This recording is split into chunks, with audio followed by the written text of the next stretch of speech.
Muito boa noite a todos vocês, bem-vindos ao programa Ao Volante.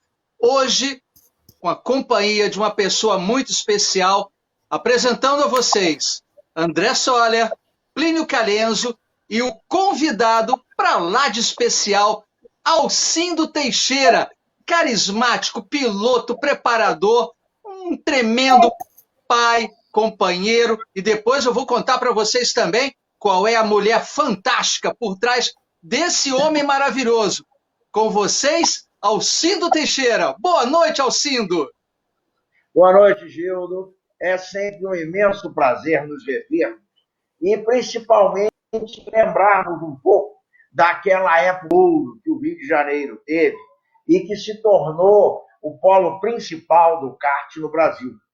Agora, realmente, Gildo, é uma coisa muito importante que nós voltemos a falar e a mostrar tudo aquilo de importantíssimo que nós vivenciamos e que trouxemos grandes nomes para o kartismo, grandes nomes para o automobilismo brasileiro, né? E você foi figura ímpar dentro desse esquema que nós tivemos.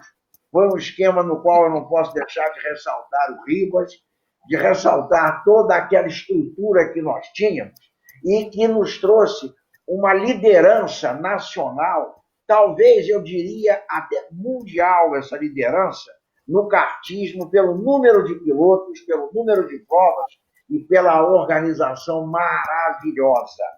Lembrando, inclusive, aquele maravilhoso brasileiro de Patinga, né?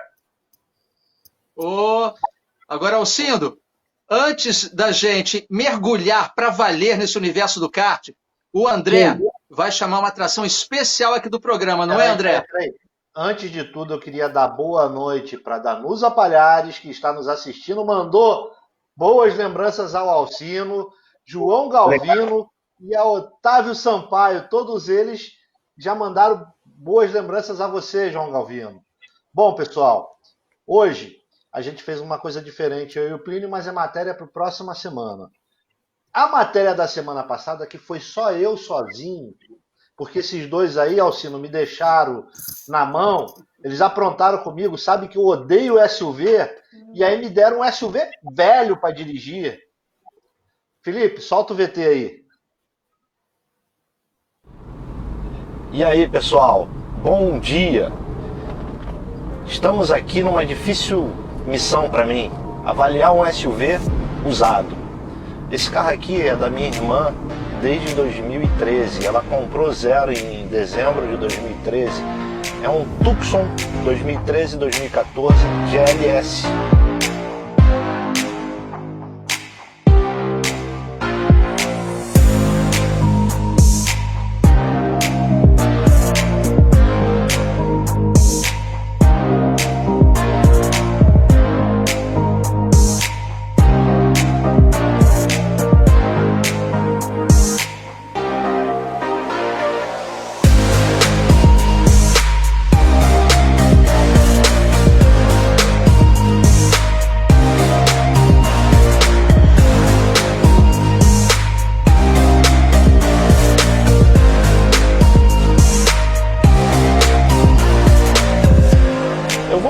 Eu podia ter feito filme com esse carro aqui antes, mas nunca quis fazer.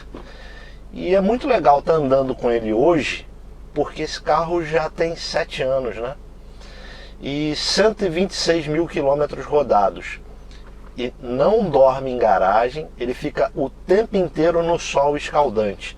Então nós vamos poder saber se esse carro realmente é muito bom ou é muito ruim. Só por essas características que eu já falei para vocês, eu sou obrigado a dar o braço a torcer de que o carro é muito bom. Porque a pintura não tem queimado, não tem marca de lugar nenhum. E esse carro nunca bateu, nunca sofreu nenhuma colisão. Nem nunca foi polido. Ele é praticamente como saiu da loja. O outro detalhe é que a Fabiana, minha irmã, não cuida do carro. Vamos lá. Como é que é rodar com esse carro de 7 anos com 126 mil quilômetros? Cara, é muito bom. O carro tem 7 anos, não tem um grilinho, não bate nada. A suspensão não dá falta de segurança. Tudo bem, que eu estou andando na cidade, né? Vamos lá, eu estou num trânsito aqui urbano, Avenida das Américas, e vou fazer a manobra para pegar minha tradicional volta de serrinha. Mas antes eu quero andar aqui nesse trânsito urbano para a gente saber como é que é. E reclamações que eu sempre ouvi Fabiana falar é do consumo de combustível desse carro. É muito alto, né? É na faixa de 7,5 a 9. Ela não corre, ela anda devagarzinho, ela tem cuidado. Ela é uma pessoa cuidadosa nesse aspecto. Ó, passei em desnível na pista, o carro nem tremer não treme. Mas eu tô andando a 65 por hora aqui num trânsito urbano. Tá? Direção dele é hidráulica, é gostosa. Tá? O que eu não gosto desse carro é esse barulho desse motor, eu não gosto. É esquisito, me incomoda, né? Mas é do carro, sempre foi assim, não vai deixar de ser. O câmbio dele é CVT, não me desagrada, ele se mostra ok. Uma coisa que eu notei, por esse carro aqui ser uma versão 4 cilindros, ele não tem muito torque. Eu piso aqui, ele demora, ó, a acontecer a evolução do carro, vamos falar assim. Ele tem 19,7 kgfm de torque e tem 146 cavalos de força no etanol. O engraçado é que você não percebe que tem 146 cavalos nesse carro por causa do câmbio CVT. O câmbio não te passa de imediato a potência do carro, nem os 19 kgfm de torque. A plataforma desse carro é a J3, tá? Hoje já existem plataformas mais modernas, mas ela não te deixa a desejar, não. Ainda hoje ela é um carro que ele é agradável. E o rodar desse carro aqui, ele não é muito macio, mas também não é muito duro. Isso andando aqui no asfalto liso na cidade. Mas ele te passa as oscilações da carroceria, né? A carroceria oscila e você sente as oscilações. Então, são 1.550 kg e a altura dele são 1.680. Cara, ele tem um ângulo de entrada de 28,9 graus para off-roads e rampas e um ângulo de saída de 31,9 graus. Isso é muito bom. Mostra que é realmente um SUV. O que é um SUV? Sport Utility Vehicle. São veículos que são feitos para serem usados em todo o terreno. Esse tem essa característica off-road. Ponto para Hyundai. Uma coisa legal do Hyundai Tucson é que ele tem suspensão independente nas 4 rodas. Na dianteira usa McPherson e na traseira ele tem braços independentes sobrepostos e as molas são helicoidais, o que deixa o carro com um comportamento até bem legal para um SUV. Mas uma coisa interessante para se ressaltar, esse carro aqui, ele é um SUV legítimo, ele não é um carro com monobloco feito para parecer um SUV como a gente vê no T-Cross, por exemplo, no Nivus, no EcoSport. Não, ele é um SUV legítimo, ele é feito sob chassis, ele tem a construção como de uma caminhonete, tanto que no documento do automóvel vem na descrição do veículo caminhoneta. O assoalho traseiro aqui é mais alto, não é no mesmo nível do assoalho dianteiro, como eram as caminhonetes na época desse carro aqui. Você anda atrás um pouquinho mais desconfortável que na frente, pelo menos comigo, né? Meu sobrinho, filho da minha irmã Fabiana, que tem 13 anos, ele adora esse carro e ama de paixão mesmo. Talvez isso porque ele tem esse aspecto dele de jipão, né? Eu tô andando aqui, cara, é a 3ª ou 4ª vez que eu dirijo esse carro durante todo o tempo. Eu dirigi ele quando era zerinho. Vou falar pra vocês, a única coisa que eu tô vendo aqui que merece uma ressalva é o desgaste desse volante aqui em cima, né? Porque ele pega muito sol esse carro. E a outra coisa que ele deu problema foi no rádio original, que ela teve que tirar porque ele parou de você não conseguia mais enxergar a tela de tanto sol que esse carro pega e você não enxergava mais o que via na tela. Ela trocou, botou um rádio da Pioneer, porque o rádio original novo custava muito caro, né? Agora o resto, o carro está como ele era quando saiu de fábrica. A forração das portas, tudo, o painel, tá tudo como era. Esses bancos em couro nunca nem foram hidratados. E é impressionante, eles estão perfeitos. Mas o carro tá aqui e funciona perfeitamente bem, tá? É muito bom até de guiar. Embora eu saiba que se eu andar rápido, ele vai ter aquele problema de todo SUV, de rolar a carroceria para frente e para trás e para os lados. Mas no uso civilizado aqui, carroceria nem mexe. É muito bom. Parabéns para a Hyundai. E no quesito manutenção, também parabéns para a Hyundai, porque esse carro tem 126 mil quilômetros e a Fabi basicamente só faz o básico, que é trocar óleo, fluidos, pastilhas, nem disco ela não trocou. E o carro tá muito bom. Eu te garanto que se pegar esse carro aqui, sentar e fizer uma viagem com ele, vai tranquilo. Ah, e trocou pneus também, porque eu enchi o saco para trocar, porque os pneus estavam um lixo. O ar-condicionado digital aqui funciona perfeitamente bem, tá? Não tem do que reclamar. O carro tem saída USB, saída auxiliar. Eu posso plugar iPhone, tudo que eu quiser fazer aqui eu posso. Tem farol de milha. Eu tenho que dar o braço a torcer para esse carro aqui. Mas o comportamento dinâmico dele não é dos melhores. Ele é feito para andar devagar e para pegar trilhas. A gente está pegando agora a estrada, a rodovia, como eu havia dito, a gente está chegando na rodovia. Aqui na primeira curva eu já via onde é o calcanhar de Aquiles dele. O comportamento dinâmico dele, ele até responde bem de freio, tá? Na estrada ele deixa a desejar porque falta motor, tá? O carro é pesado para toda essa carroceria.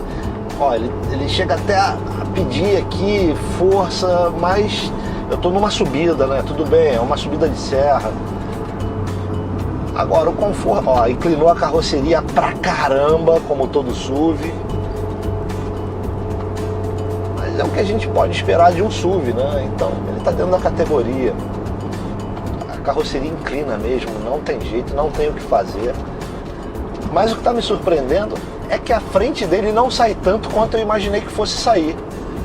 Ela sai sim, mas é mais controlável, mais na mão do que eu imaginei que fosse ser. Ele é honesto, te entrega o que você pagou por ele quando zero. Quando usado, ele está te entregando mais do que o dinheiro que é cobrado por ele. Esse é um mérito desse carro hoje, tá? Agora, o comportamento dinâmico na estrada é isso aqui. Na cidade vocês viram que ele se encaixa. Ele é confortável para quem está na frente.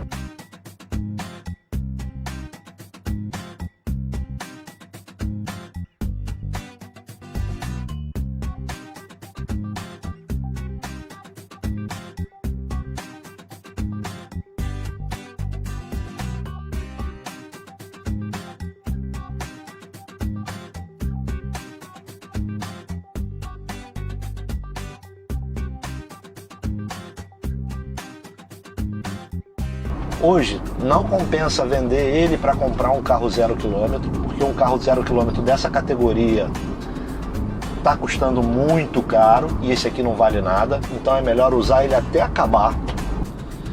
Quanto a esse desgaste no volante, eu vou resolver para minha irmã, vou botar um corinho aqui para ficar bacana. E, pô, o acabamento interno dele é bom, olha só, as portas não tem descascado, não tem nada.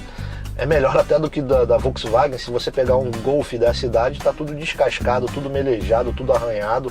E esse carro aqui tá perfeitinho.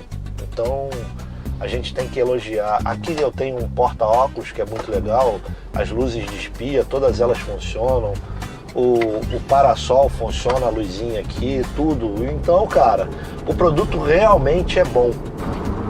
O que ele te entrega, na verdade, é o uso de um Jeep confortável. Muito bom. O motor é um 4 cilindros, 2.0, né? Flex. Isso é outro ponto elogiável, o carro é flex. Tudo isso no Tucson faz dele um produto muito bom. Ele te entrega mais do que o que você está pagando por ele. Hoje o preço dele varia de 30 a 40 mil reais, um carro desse ano aqui, 2013. Vai depender do estado e quilometragem. O que eu achei desse produto aqui? Eu achei justo. Eu acho que ele te entrega mais do que o que você pagou. Recomendo o produto, apesar de não gostar de SUV, eu recomendo o produto. Acho que você vai estar fazendo uma boa escolha se comprar esse carro aqui.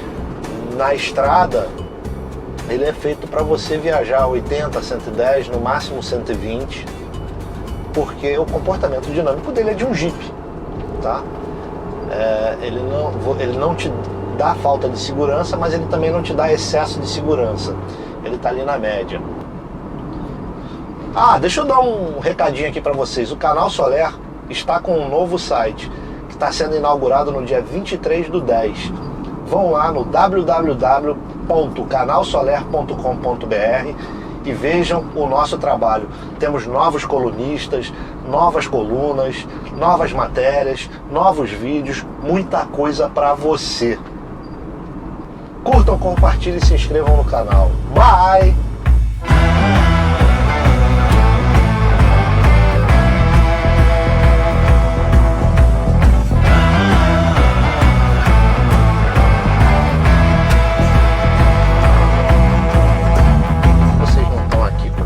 Cacete, vocês me deixaram nessa missão difícil de avaliar um SUV.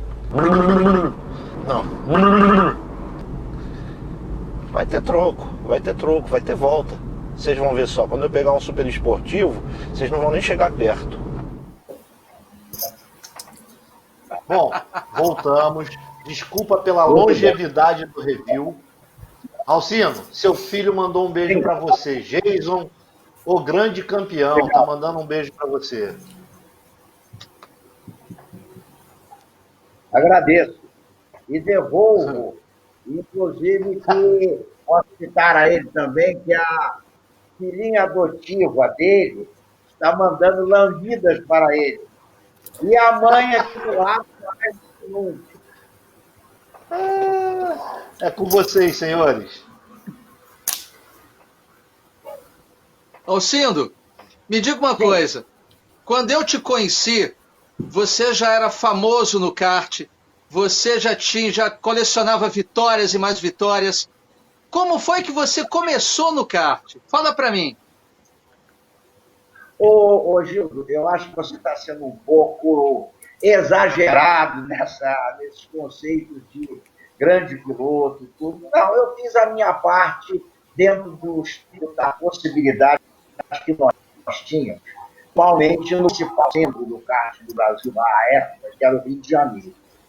Agora, eu comecei no kart pelo prazer que eu tinha de automobilismo, mas que pelo preço era muito caro. Você montar um carro para correr era caro demais. Possibilidade. Nós tínhamos aqui em Petrópolis o Mário Olivetti, o Varanda, que dispunham de um poder econômico muito grande. E desses mesmos, só mesmo o Mário apareceu mais no cenário nacional. E o kart me encantou. Quando eu verifiquei o que era o kart, porque nós ouvíamos falar do kart de uma maneira muito maravilhosa. O kart é isso. E eu fui andar no kart ainda lá na antiga Hortinha. Entendi. E quando andei a primeira vez, eu disse, não, está ótimo. Eu disse, eu quero mais do que isso, não. Eu fico satisfeito em ter o kart como o meu esporte. Eu que venho de um outro esporte que até há pouco tempo mesmo atrás eu participava, que era o tênis de mesa, Apesar de que eu parei de jogar porque a esposa do meu adversário proibiu ele de jogar. Eu não parei, quem parou foi ele. Mas a realidade é que o kart nos traz uma evolução muito grande e nos traz, acima de tudo, uma segurança ao dirigir excepcional. Entende? Você tem um reflexo, você tem um conhecimento do que você está fazendo muito bom. Eu só posso agradecer aos anos todos que eu passei pelo kart, desde o período como piloto, como preparador, como chefe de equipe, como vendedor de venda, enfim, todo esse grupo de situações que eu vivenciei com muito prazer, e vivencio ainda vendo o Eugênio trabalhando no ramo, e a Eveline, que durante um bom período, como jornalista, como aluna de jornalismo, fez a parte de imprensa que o Clube Fluminense de Kart precisava. Muito bacana mesmo. André? O Plínio recebeu uma pergunta para ele responder do Otávio Sampaio. Plínio, eu vou ler a pergunta aqui do Otávio Sampaio. A pergunta dele foi o seguinte: então vai a pergunta, como seria esse SUV na pista? Está se referindo ao Tucson. Como seria a tocada? Seria páreo para os Mitsubishi que tem já uma história de competições? Daria para colocar esse SUV na lama ou ele é um SUV urbano? Boa pergunta, Otávio. Vamos fazer o seguinte, eu respondo para você em inbox. Hoje a gente vai focar aqui no nosso convidado e aí eu respondo com o maior prazer isso para você um pouquinho mais tarde, porque eu estou com uma curiosidade aqui e gostaria de perguntar para o Alcino. Alcino, mas me explica, vou repetir a pergunta do Gildo, que eu quero saber um detalhe. Você sempre gostou de carro desde criança? Como é que surgiu essa paixão aí para competição, para kart? Como surgiu essa paixão? Isso foi algo de criança ou você foi apresentado um pouco mais velho para o kartismo? Eu posso te citar o seguinte: eu comecei a dirigir com 9 para 10 anos de idade. Dirigia na estradinha de terra que ia da entrada da Silveira da Mota, que é a estrada que ia para São José, até o nosso sítio, que ficava do outro lado da represa. Quando chegava para subir a rampa para o sítio, meu pai assumia o carro de novo. A princípio, inclusive, eu dirigia com uma almofada e só conseguia virar o volante, porque eu não alcançava os pedais. Se eu alcançasse o pedal, não via para frente. Mas realmente sempre foi uma paixão muito grande que eu tive pelo automobilismo, pelo automóvel em si, e muito, muito, muito apoiada pelo meu pai naquela fase inicial. E depois eu não posso esquecer do apoio que a Thelma me deu, que foi muito grande nessa situação toda de evolução que nós tivemos. Realmente, muito, muito bom mesmo. Ô, Alcindo, você foi uma pessoa que, se eu não me engano, começou antes do Maquimundi, não foi? Você pegou aquele primeiro kartódromo que a gente teve lá no camping, né, Novo Rio, se eu não me engano, depois do Maquimundi, depois você foi para o nosso kartódromo ali no autódromo, aqui do Rio de Janeiro. Quais as diferenças que você via nas pistas? Gildo, eu conheci a Hortinha, entendeu? Se andei na Hortinha uma ou duas vezes, mas não em competição, e sim amaciando o motor, coisa desse tipo. Era realmente um kartódromo muito, muito improvisado, com muita dificuldade de você fazer alguma coisa de melhor. O kartódromo que nós tivemos a seguir, que foi o kartódromo do autódromo, esse kartódromo foi muito bom. O que também foi pecava somente por um fator.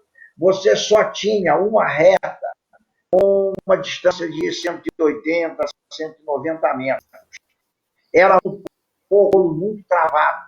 Você trabalhava com uma relação de coroa-pinhão muito curta para você poder desenvolver no miolo. Então, isso realmente não era favorável.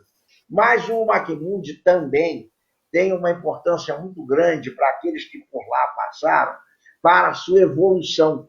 Você aprendia como se falava à época, a curvar. Você tinha que saber curvar, saber apontar, contornar e seguir, sem você perder tempo. Foi realmente um período muito interessante no Maquimundi, e depois o cartódromo do autódromo foi muito bom. Não podemos esquecer também de Juiz de Fora, né? E nós tivemos a cópia de São Pancrazio na Itália, que foi evento do Mundial da época, foi copiado e nós o fizemos em Juiz de Fora. Quando eu digo nós o fizemos, era um grupo do qual eu fazia parte, capitaneado pelo Ciano. E conseguimos fazer aquela pista maravilhosa que tivemos campeonatos mineiros, campeonatos brasileiros, inclusive lá, com toda a possibilidade, com toda a galhardia que precisava um esporte. Aliás, foi um dos momentos mais importantes do kart no Brasil, foi o Campeonato Brasileiro de Kart, editado em Juiz de Fora.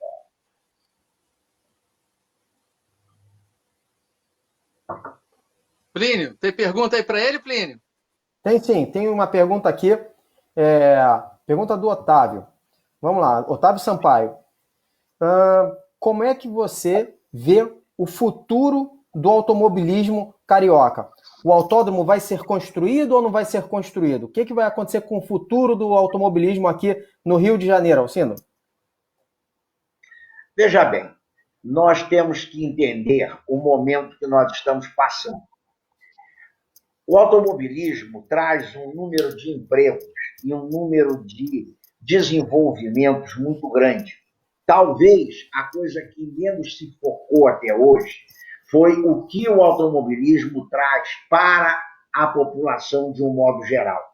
Quando você fala de outros esportes, você normalmente mostra aqueles que vivem do esporte. Nós, quanto tivemos de pilotos que eram amadores realmente, mas os seus preparadores, os seus mecânicos, os seus empurradores eram absolutamente voltados para viver do esporte. Isso é muito importante que se diga, porque quando normalmente nós trazemos essa colocação sobre o kart, é um esporte de rico, de bacana. Não, não é um esporte de bacana. É um esporte que congrega um número de trabalhadores muito acentuado. Um piloto gera normalmente 2 empregos. Um piloto gera normalmente mais trabalho para os seus preparadores, para o fabricante do chassi, para o fabricante do pneu. Então, veja bem, é um contexto que você precisa analisar fora do esporte, apenas esporte. Esporte que é chamado por muitos de rico, mas que na realidade congrega um número muito grande de elementos que trabalham no esporte. Um detalhe sempre importante, nós gostamos de falar sobre isso, durante o período que nós tínhamos a nossa equipe, os nossos mecânicos sempre almoçavam e jantavam conosco dentro da necessidade deles, da necessidade do esporte. Veja bem, é uma coisa de uma importância fundamental, a alimentação do indivíduo, aquela maneira que o indivíduo se apresenta. Nós tínhamos roupas previstas para o evento. Então, você tem que entender que o conjunto é muito maior do que a impressão inicial que você tem de um riquinho andando num kartinho. Não é, não. É um número de pessoas que vivem dentro desse meio. Quantos preparadores nós temos no Brasil? É muito grande esse número, gente. Nós temos fábricas que se utilizam de pessoas de altos tecnólogos para organizar, fazer e desenvolver. Eu gostaria que você tivesse a oportunidade de ver o que é uma solda do chassi. É uma coisa banal uma solda, né? Você vai para a oficina, você faz uma solda. Olha, você fazia solda, MIG, TIG, que são gases especiais, com absoluta precisão e com varetas de solda que a White Martins, via de regra, fornecia, maravilhosas para você ter as soldagens que você tinha. Se você tiver oportunidade, olhe um kart de perto e veja as soldas. Você vai ter uma coisa, porque elas são excelentes. Então, tudo isso desenvolve-se muito, é uma coisa muito grande o meio que o automobilismo traz. Falarmos de automobilismo como um esporte do rico, daquele mais beneficiado pela sorte, pelo trabalho, é um fato. Mas você não pode esquecer que atrás dessa legião vai um número imenso de pessoas que vivem muito bem desse esporte. Como vive o da oficina mecânica, enfim, o normal. Nós temos uma sequência fantástica de pessoas que nasceram, viveram e se criaram dentro do kart. Uhum, é verdade. Perfeito. Alcino, você tocou num ponto até interessante aí.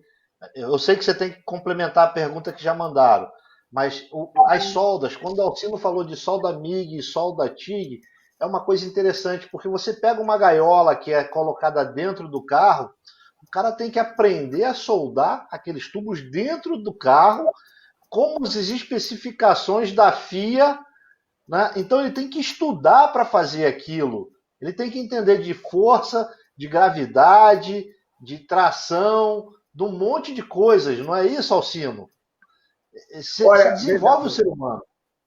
Sim, você está falando de um fato muito importante. A solda, ela é de uma característica muito importante, porque você usa essa solda em determinados locais, com determinadas situações em que você solda com absoluta precisão.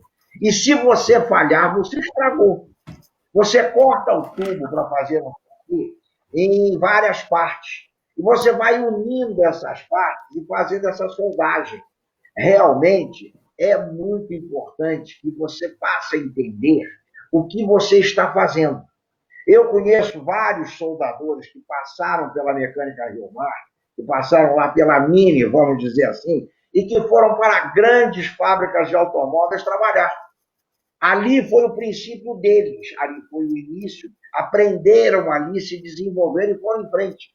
E todos os elementos que soldam o kart, o chassi, isso na Mini eu tive muito mais ligação, mas na Birel, enfim, todas as outros fabricantes, o soldador é o fundamental para o tubo do kart.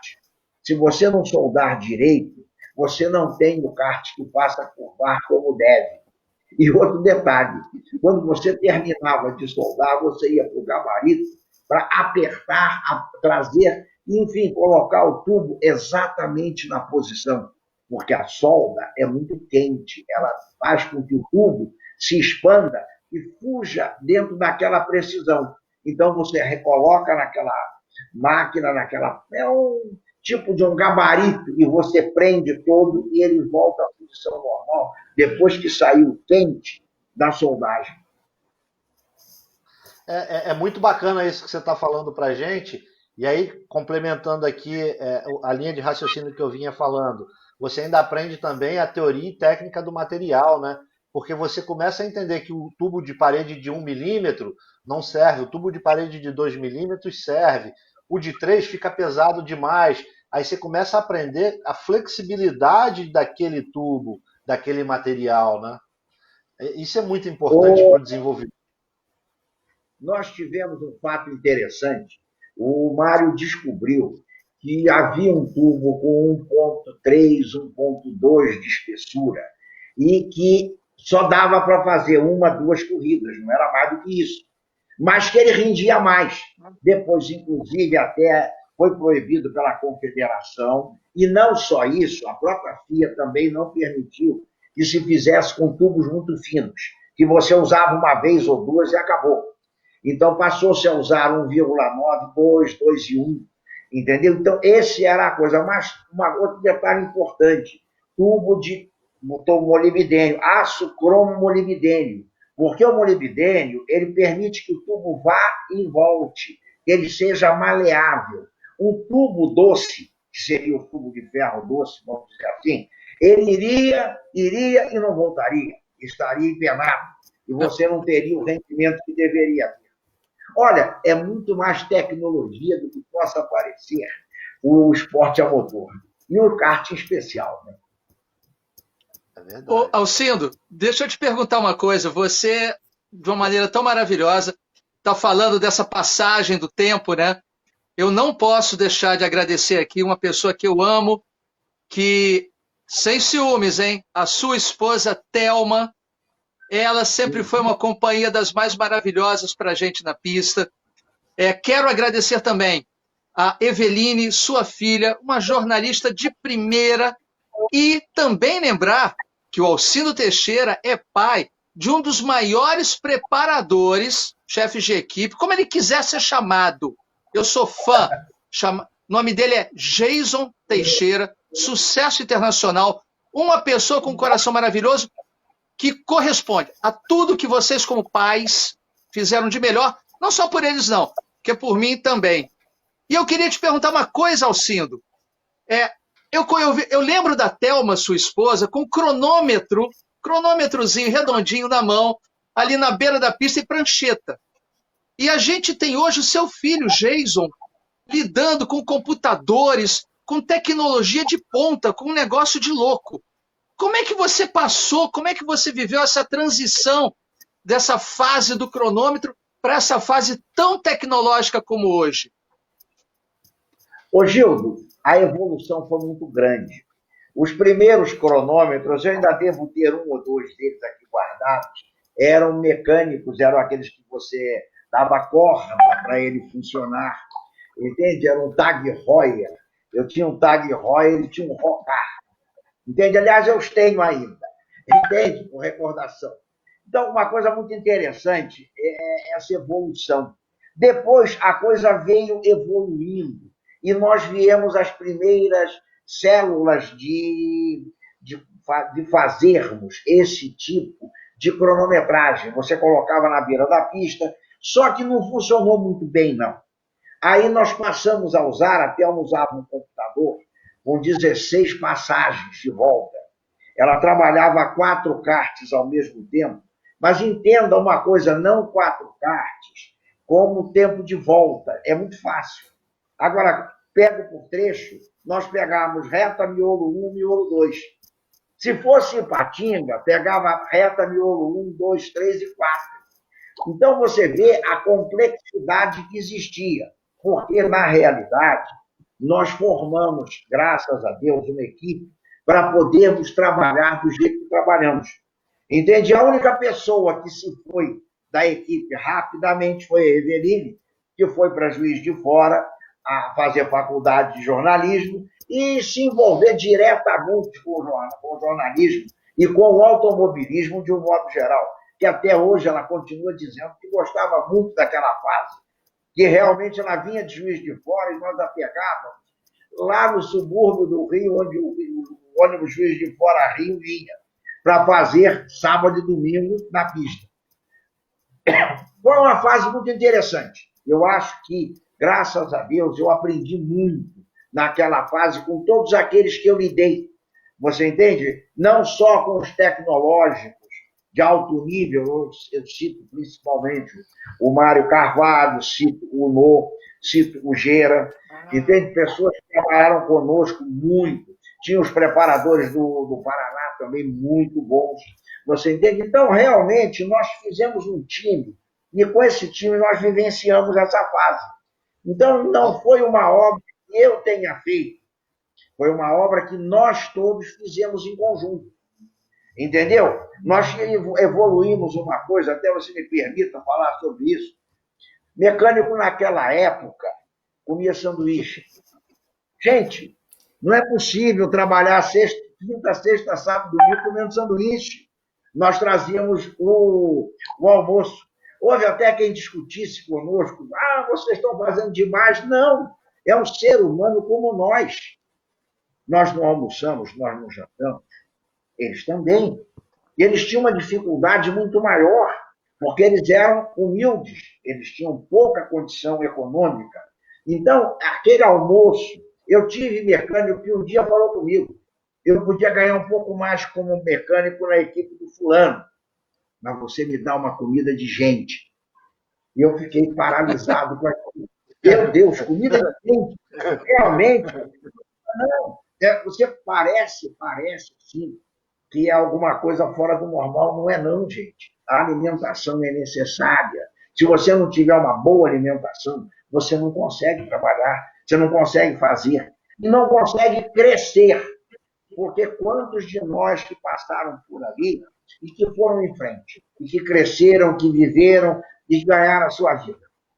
Então, isso eu digo a você com toda sinceridade, talvez tenha sido o maior legado que eu tenha conseguido, foi ter desenvolvido aquele conjunto que nós tínhamos. Gente, era um caminhão que levava 22 karts, tá? Você imagina uma coisa dessa? 22 karts. Era uma loucura completa aquilo, levava loja de peça dentro dele. Mas, realmente, eu só posso agradecer pelo que eu passei naquela fase muito boa, com as pessoas que eu lidei, muito boas pessoas, entende? O Gildo daí era um dos principais na parte organizacional que nós tínhamos. Entende? Nós não podemos esquecer do nosso amigo Henrique Ribas, que brigava por todo mundo, xingava todo mundo, porque ele mudou a orientação. Nós tivemos no início, nós começamos, você, Gildo, deve lembrar disso, antes da era Ribas, se dizia o seguinte: bota um carro lá, se houver um acidente, ele socorre. Não, nós tínhamos, eram 2 UTIs, entendeu? Isso aí é uma coisa que pode parecer um exagero, mas não é exagero. Nós tivemos acidentes graves, e graças a Deus, durante aquele período todo que nós vivenciamos, foram todos socorridos a contento. Porque a necessidade manda que você tenha gente que saiba. Nós tínhamos os nossos médicos e enfermeiros que eram acostumados com isso. Isso é muito importante, gente. Nós tínhamos gente para dirigir a prova, para organizar, que trazia uma coisa completamente diferente do que havia antes. Antes você tinha quase que uma brincadeira, entendeu? Que você botava um carro lá com uma mulher, esse carro está aí para quebrar um galho. Não, ali não é quebrar galho. Outro detalhe, sempre o Gildo era triste nisso, ele ia de piloto em piloto conferindo capacete, luva e macacão. Aquela história de eu boto uma calça grossa com um capote grosso, não. Você bota um macacão. E tenha como você rebocar o indivíduo. Você puxa pelo ombro e leva o indivíduo para o socorro. Entende? Realmente, o kart tem 2 fases. A fase antes do Ribas e a fase depois do Ribas. Entende? O kart mudou no Brasil inteiro.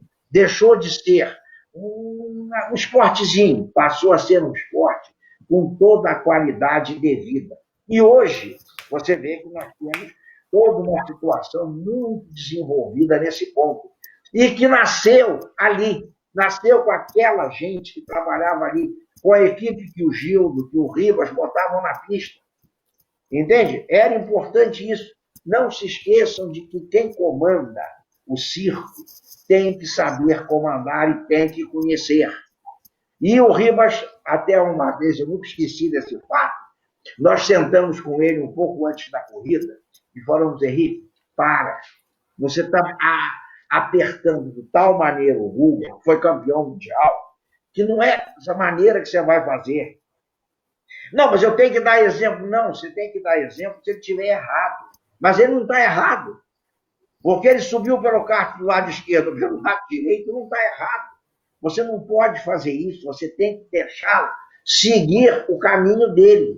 Se ele errar, você puna. Agora, se ele não errar, não vai fazer uma demonstração com ele que você vai acabar criando um mal-estar para ele. Bem, e realmente... Sim. Eu tenho uma dúvida. Agora, mudando aqui no assunto um pouquinho, eu tenho uma dúvida, porque de vez em quando eu ando de kart, eu andava quando era mais novo. A gente sabe que o kart ele é um veículo que ele é sujeito a forças, né? De gravidade, aceleração, tração. E a posição, o kart ele tem um peso sem o piloto e um peso com o piloto. E quando você coloca o piloto, o desenvolvimento da postura do piloto dentro do kart passa a ser uma coisa muito importante, onde você pode até ganhar 1 ou 2 décimos, ou até mesmo 1 segundo. Conta um pouquinho para a gente sobre esse trabalho que é feito com o piloto, ajustando o chassi para ele.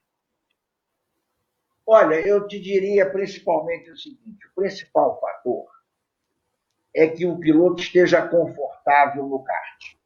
Então, você muda a posição do banco para trás ou para frente, mas você tem o ponto central de equilíbrio do chassi, o ponto central do banco.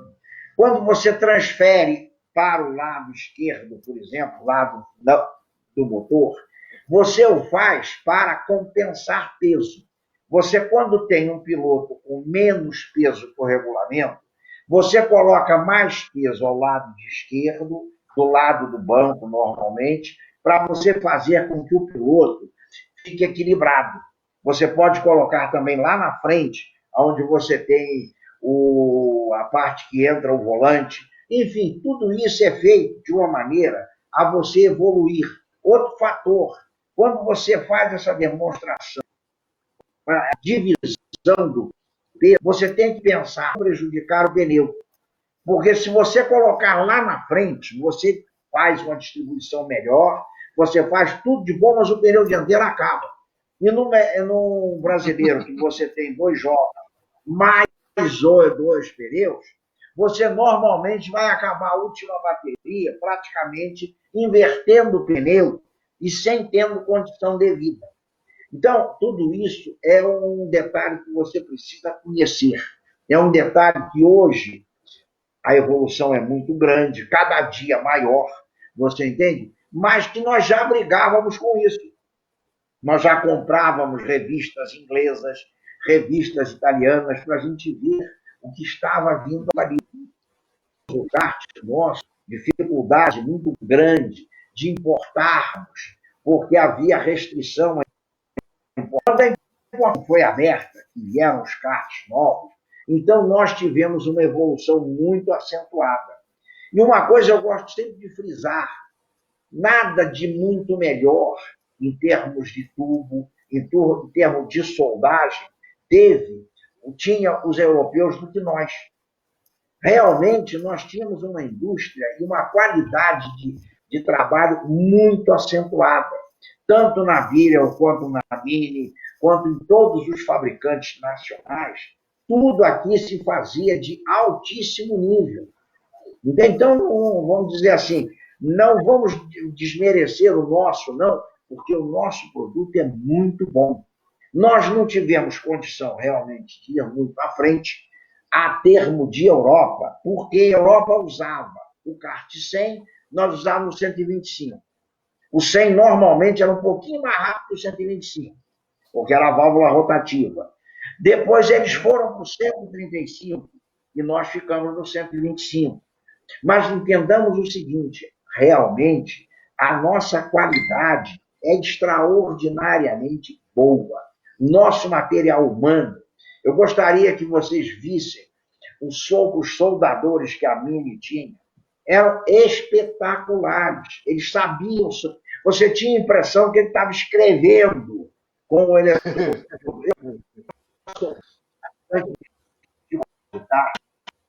Tem até hoje máquina de solda e tudo, para quebrar um galho em Volta Redonda. A gente não tinha onde soldar. E eu tinha a minha máquina lá. Quebrava, a gente fazia, vamos dizer um português, claro, um bacalhau, e seguia em frente. Agora, o pessoal de ponta, os soldadores de ponta, das fábricas nacionais, são muito bons, mas muito bons mesmo. Não tenho dúvida de que nós temos uma qualidade maravilhosa. Os nossos engenheiros, os nossos projetistas são muito bons. Você dá a esse pessoal a condição e você vai ver onde eles vão chegar. Não foi à toa que o Ayrton ganhou 2 mundiais de kart, né? Ele ganhou porque tinha qualidade para isso. Verdade que o equipamento que ele tinha era maravilhoso. Sem equipamento ninguém faz nada. Mas ele tinha. E ele saiu da onde? Ele saiu do kart brasileiro. Ô, Cindo, deixa eu te fazer uma pergunta. Vou te botar contra a parede agora, hein? Eu gostaria que você fizesse uma análise. Eu tenho certeza que deve ter sido uma emoção muito grande para você e para a Thelma também, quando vocês viram que uma pessoa tão incrível quanto o Jason, seu filho, quis continuar o trabalho de vocês e chegou a esse sucesso internacional que ele é, inegavelmente. Como é que você analisa, como é que você vê? Me fala do Jason. Você ainda puxa a orelha dele? Você acha que ele está no caminho certo? Que as observações, que o trato que ele tem com os pilotos? Me fala do seu filho, Jason. Gil, você tem que entender uma coisa. O Jason foi uma evolução do que nós tínhamos. Mas eu, nesse ponto, eu diria a você que eu fui muito privilegiado, porque meu pai também fez a mesma coisa comigo.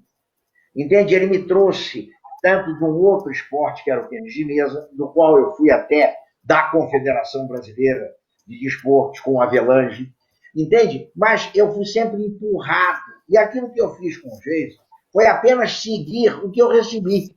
Eu recebi um tratamento e um desenvolvimento familiar muito importante. E eu fiz isso com o Jason. Quando chegou um pouquinho tempo de kart, que o Jason estava já dentro dos pilotos dele, eu falei, meu filho, agora é contigo. Vai em frente, eu vou ficar vendendo peça. Se precisar, eu ajudo. Se não precisar, entende? E ele foi em frente, ele aprendeu, ele se desenvolveu maravilhosamente bem.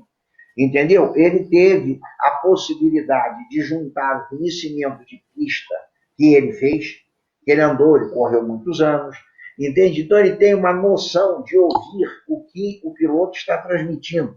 Gildo, é muito interessante, quando você pergunta ao piloto, o que está acontecendo? Ele diz, está escorregando. Peraí, de frente ou de traseira? Isso eu não sei.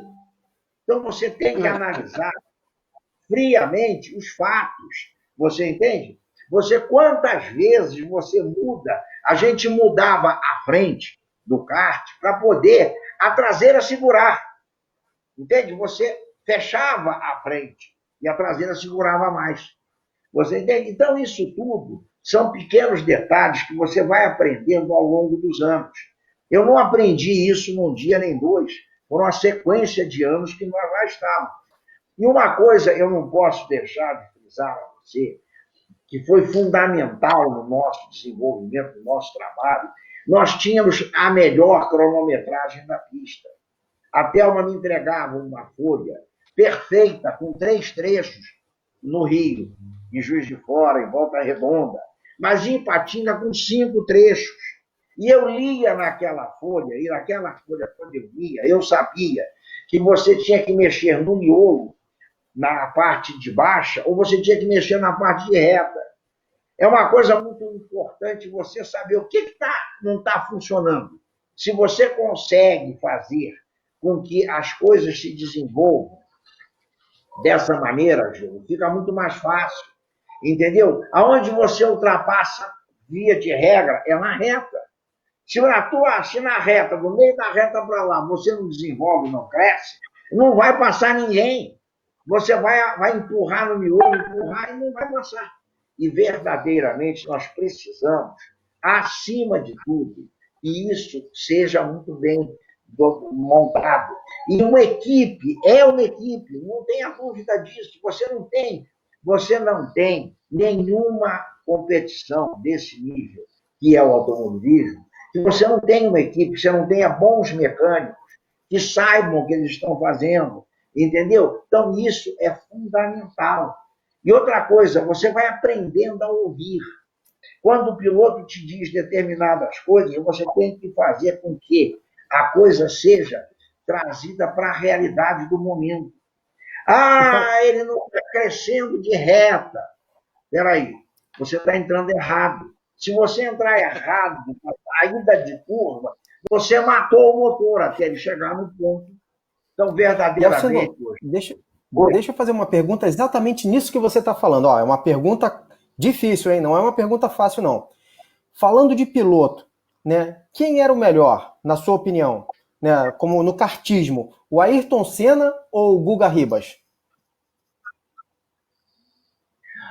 Eu vou te citar o seguinte, eu acho sinceramente que o Guga foi um dos principais pilotos que nós tivemos na nossa região, no Brasil em especial, entendeu? O Guga foi um piloto que eu diria no nível de 0 a 100, eu botaria o Guga aí numa faixa de 92, 93.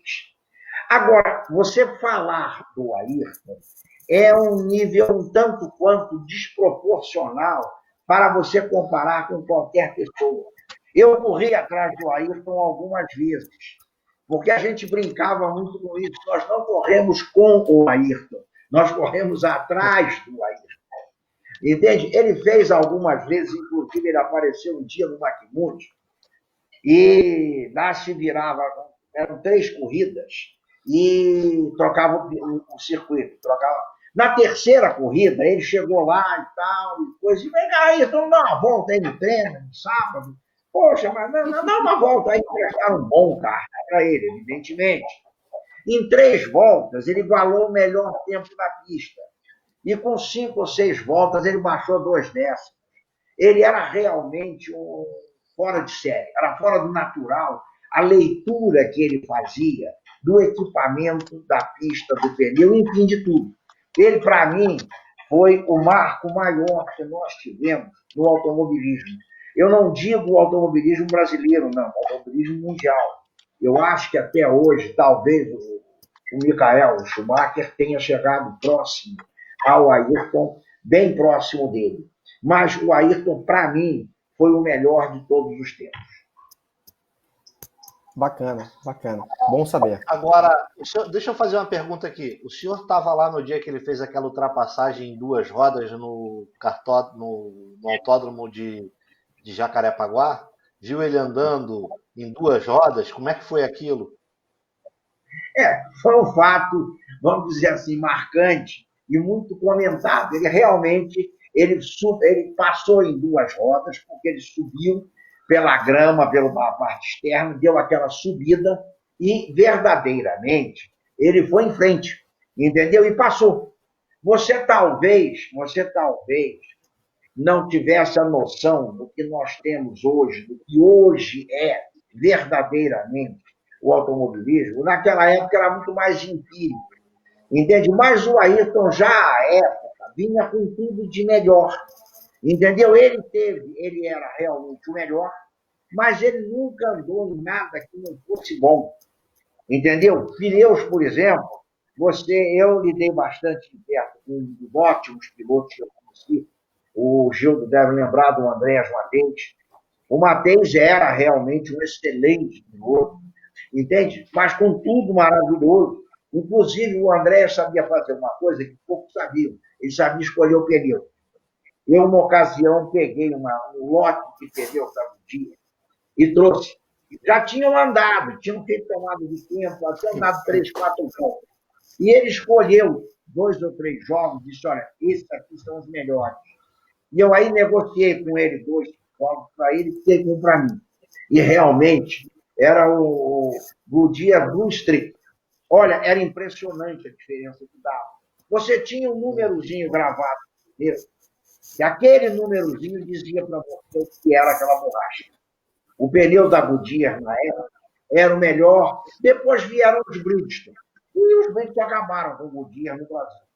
Entendeu? Porque o Bridgestone dominou o mundo do kart. E hoje, inclusive, eu não sei nem quem hoje é o melhor pneu. Mas você tinha Goodyear, tinha Dunlop. Entende? Quando o Bridgestone entrou, ele matou todo mundo. Eles vieram para matar. E mataram e realmente se tornaram os melhores de todos. Agora, é muito interessante você conviver dentro desse meio que nós tivemos essa possibilidade de conviver. Foi realmente muito bom. Você atuar, por exemplo, o Gildo, porque a verdade é o seguinte, o Gildo deve lembrar disso. Quanta gente reclamava do Gildo. Ah, meu Gildo, aí você ia para aquele ponto que era importante. Quem foi que o Gildo prejudicou? Não, prejudicar não prejudicou ninguém. Sim, mas ele podia facilitar. Sim, mas se ele facilitar 1 vez, 2 vezes, o que vai acontecer? Você daqui a pouco vai voltar para aquela situação dificílima que nós tínhamos de fazer corrida. Então tem que haver uma disciplina, tem que haver uma coisa dessa forma. O Gildo lembra, eu tenho certeza disso, nós chegamos em Ipatinga, tinham 250 pilotos. Você não tinha lugar para botar o pessoal. Você tinha box na rua. Entendeu? E aí você faz o quê? Entendeu? Então você veja o seguinte, é uma coisa, foi quando se passou a mudar o conceito. Nós passamos a ter brasileiro de júnior, júnior menor e graduado B, depois você tinha as outras categorias, você dividiu em categorias para poder caber. Porque nós não temos cartódromo que comporte 300 pilotos. Você tinha 300 pilotos. Você tinha piloto que chegava com simplesmente um truck e uma carreta com 16 metros, cheio de kart dentro. O que você ia fazer? Então, realmente, mudou. O Gildo está rindo. Eu fiz Juiz de Fora, eu fui o organizador do Brasileiro de Juiz de Fora. Gente, tudo que você imaginasse de loucura, você ouvia. Você chegava para você e queria uma coisa aqui. O que eu posso fazer é isso. Lá em Juiz de Fora, no cartódromo, nós não tínhamos energia elétrica. Nós tínhamos 2 geradores. Um grande para os boxes e um para a cronometragem. Ah, mas podia botar os 2? Não. Da cronometragem não pode falhar, gente. Se falhar, eu mato o campeonato. Entendeu? Então, tudo isso era feito. Entendeu? E o cartódromo de Juiz de Fora, que eu sinceramente tenho um profundo respeito por aquela obra, por aquilo tudo, que eu até participei, mas ele tinha um defeito grave, tinha uma ladeira para subir, meu amigo, que era uma coisa braba. O Gildo deve lembrar bem disso. A gente vinha por trás, lá pelo outro bairro, e subia, numa situação favorável. Mas como é que você ia subir carreta? Olha, foram fases. Agora, eu só posso agradecer ter podido vivenciar isso. Que coisa maravilhosa que eu vivenciei. Entende? Não tem não tem a menor dose de arrependimento, não. E hoje vejo o Jason tocando, indo em frente. E a Eveline, que foi jornalista daquele jornalzinho do kart motor, foi jornalista de várias competições nacionais. Hoje está muito bem como professora da Universidade de Mato Grosso e tudo mais. Enfim, vivendo a vida dela que foi feita dentro do kart. Eu e a Thelma estamos vivendo ainda aquele período maravilhoso que nós vivemos. Por incrível que pareça, se você for na oficina de lado, ainda tem 4 chassis lá, viu? E tem uns 20 motores encostados. Agora já não tem mais. São motores muito antigos, entendeu? Mas está lá guardado. Entende? Realmente foi muito, muito bom mesmo. O que nós participamos, o que nós vivenciamos, não tenha dúvida, foi fantástico. Olha, eu não me arrependo em nada, só me arrependo de não ter feito mais.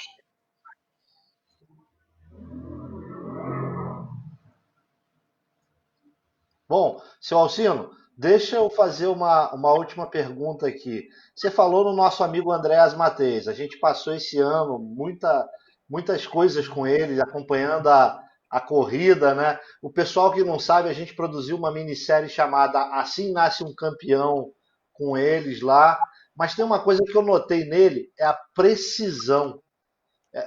Num determinado episódio, a gente levou 3 carros de corrida para dentro do Autódromo de Potenza e colocamos ele para guiar alguns, e nós também, aquela coisa toda, mas eu notei a precisão, como ele é preciso. É muito difícil chegar nesse nível de precisão, seu Alcindo, ou é da pessoa? Olha, eu diria para você o seguinte: o principal fator talvez seja você ter o amor e a paixão que o Andréas tem pelo automobilismo, tem pelo que ele faz. Você entende? Eu conheci muito de perto o Andréas e muito de perto todo o trabalho do Andréas, que é muito importante você falar isso. Entende? Você poderá argumentar o que muitos argumentavam. Ah, mas fazer como o Andréas era fácil, ele tinha potencial, mas ele tinha equipamento, ele tinha tudo. Tá? Ele tinha equipamento, mas ele sabia comprar o equipamento. Ele sabia pegar o que era necessário. Ele sabia ter o melhor possível. Quando ele sai do kart, ele para com o kart, eu, inclusive, fui chamado pelo meu sogro, que trabalhava na Matriz, que era a firma do pai dele, e disse, olha, o Andrés vai vender os motores, você quer comprar alguma coisa? E eu fui lá e comprei, entendeu? 3 motores dele. Principalmente, eu comprei o melhor Comet que ele tinha, que parece que era o melhor Comet que teve na nossa região. Aquilo não era bom, não. Aquilo era completamente diferente do que a gente tinha.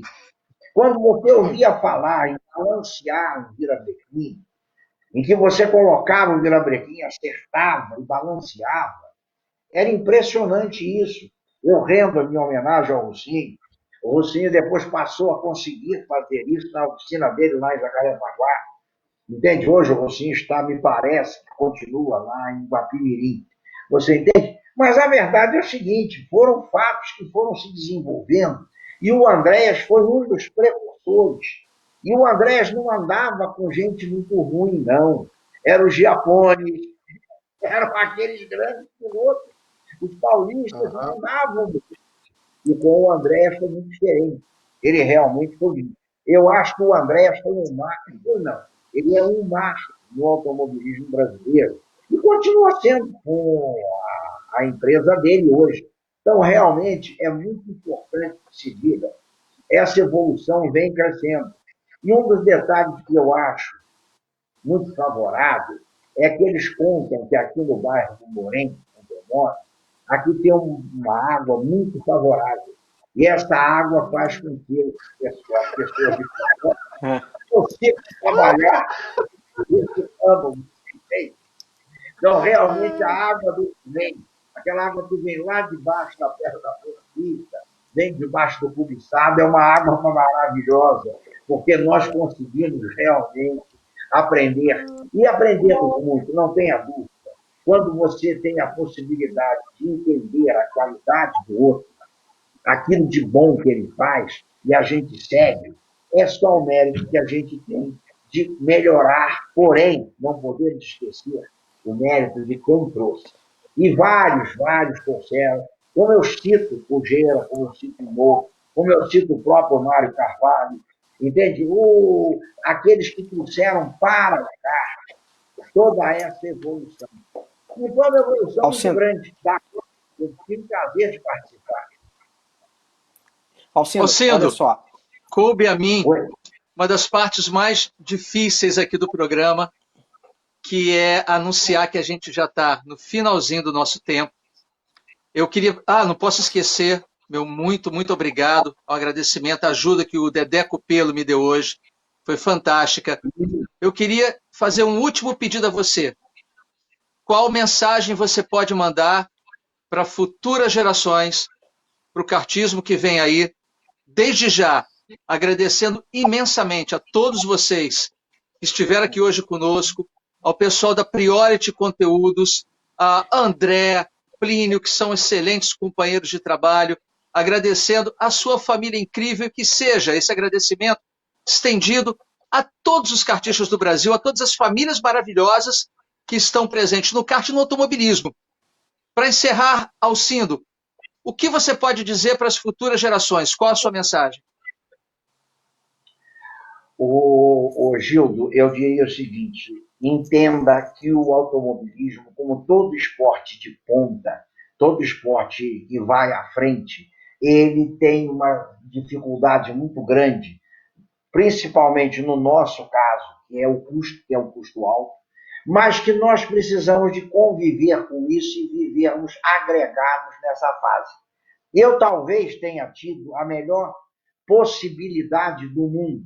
Eu tive o apoio dos filhos, do cachorro, enfim, de todos que você possa imaginar. Então, aquilo que eu fiz foi um conjunto de coisas que se fez. Eu não fiz nada sozinho. Não era eu brigando contra, era eu somando, era eu recebendo o apoio importantíssimo. Uma coisa você não tenha dúvida, eu volto a frisar. Se você não tiver uma cronometragem que funcione muito bem, você não tem como evoluir o necessário. A cronometragem é fundamental, tão fundamental quanto o motor de ponta, quanto o chassi preparado, quanto tudo isso. Agora, é importante que você, quando está fazendo o seu trabalho, que você tenha essa possibilidade de sequenciar o que o papel te diz. O papel não te engana, Gil. Aquela reta que não veio, aquele miolo que não veio, aquilo ali, aquilo está no papel escrito, é só você saber ler. Então, isso é fundamental. Eu tenho que dizer e tenho que agradecer imensamente àqueles que comigo participaram dentro desse esquema e que nós vivemos. E olha, graças a Deus, vivemos bem, Gil. Bem mesmo. Almoçamos, jantamos e tem tudo muito bem. A Thelma está aqui, vai dar uma palavrinha. Oi, gente, boa noite. Eu só queria dizer uma coisa para vocês. A importância do esporte para os filhos... Thelma, vem mais para o lado do Alcindo, entra mais no quadro, Thelma.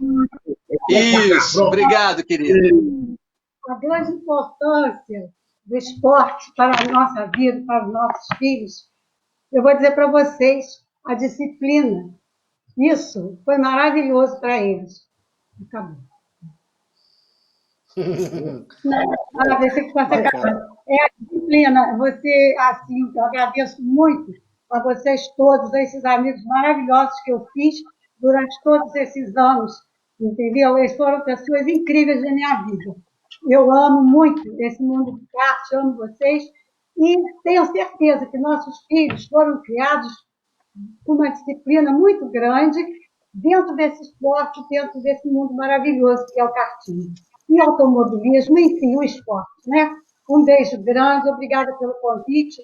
Ficamos felizes mesmo de ter participado, de ter vocês conosco. Um beijo enorme. Nós é que ficamos honrados com a visita de vocês ao Volante e eu tive uma aula hoje do seu Alcino sobre solda, sobre chassi, sobre equilíbrio do kart e sobre pilotos. Ele é o do Guga Ribas. O Guga Ribas, ele andou na frente, ele tem o título que nem o melhor piloto do mundo de todos os tempos teve. Caraca, seu Alcindo! Então, nós convivemos muito com essa fase toda. E quantas vezes a gente era obrigado a chegar para o Henrique, o pai do Guga, e dizer para ele: Henrique, para, deixa o menino fazer a parte dele. E o Ribas xingava, porque vocês talvez não conviveram como eu convivia com o Ribas. Eu fui representante da fábrica dele, do famoso leite de rosa, e o Ribas xingava todo mundo. E ele brigava, né? Entende? Quando ele brigava comigo, eu dizia: Ribas, os pedidos que eu trouxe estão aqui, você não quer pedido, não quer dinheiro para a fábrica? Tu sempre me deixa mal. Eu digo: entende? Mas realmente é isso aí. Uma boa noite a todos vocês, hein? Boa noite, Felipe. Tchau, pessoal. Muito obrigado. Lindo. Obrigado, pessoal. Até a próxima.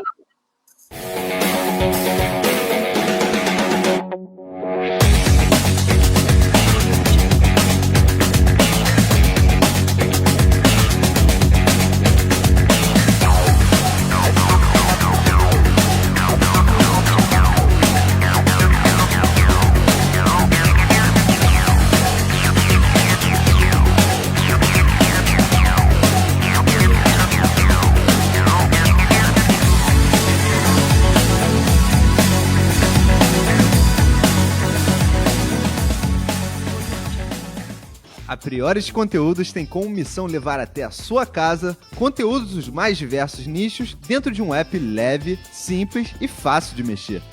Vá até a loja de aplicativos, Google Play ou Apple Store.